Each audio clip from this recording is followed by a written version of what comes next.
চোপড়ায় রাজ্যের শিশু কমিশন দুর্ঘটনাস্থল পরিদর্শনে শিশু সুরক্ষা কমিশন।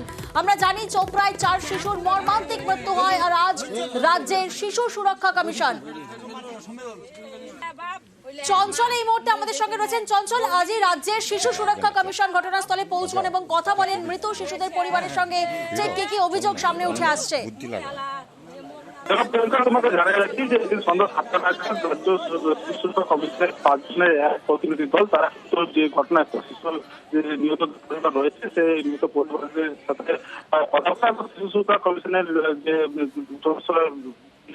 সেখানে তাদের কাছে কান্নায় ভেঙে পড়েন মায়েরা। তাদের যে অভাব অভিযোগ রয়েছে বিরুদ্ধে যে অভাব অভিযোগ তা কিন্তু সমস্ত কথা কিন্তু তাদের সামনে তুলে ধরেন এবং শিশু সুরক্ষা কমিশনের যে সদস্য রয়েছে তারা কিন্তু বিএসএফ এর দিকে কিন্তু অভিযোগ করছে। কারণ বিএসএফ এর যে নজরদারি সেই নজরদারির অভাব ছিল, কারণ যে বিএসএফ কিন্তু সেখানে নজরদারি দিত তাহলে এত বড় একটা ঘটনা এমনটা কিন্তু তারাও কিন্তু অভিযোগ করছে। এবং এই বিষয়গুলো কিন্তু যত অভিযোগ অভাব অভিযোগ রয়েছে পরিবারে সমস্ত অভিযোগ কিন্তু আধিকারিক রয়েছে তাদের সামনে কিন্তু তারা তুলে ধরবেন এমনটা কিন্তু জানিয়েছেন।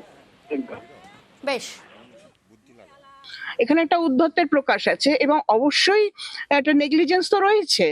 যেখানে বাচ্চারা খেলছে সেখানে কি করে ওরা কাউকে না জানিয়ে এরকম একটা দায়িত্বজ্ঞানহীন কাজ করতে পারেন। তাদের কাজ শুধু কাঁটাতারের সামনে দাঁড়িয়ে থাকা নয়, তাদের কাজ হচ্ছে যারা রয়েছে তাদের রক্ষা করা। এটা এক্ষেত্রে এটা কিন্তু ঘোর নেগলিজেন্স আমি বলবো না, শুধু এটা একটা সত্যি বড় অন্যায়।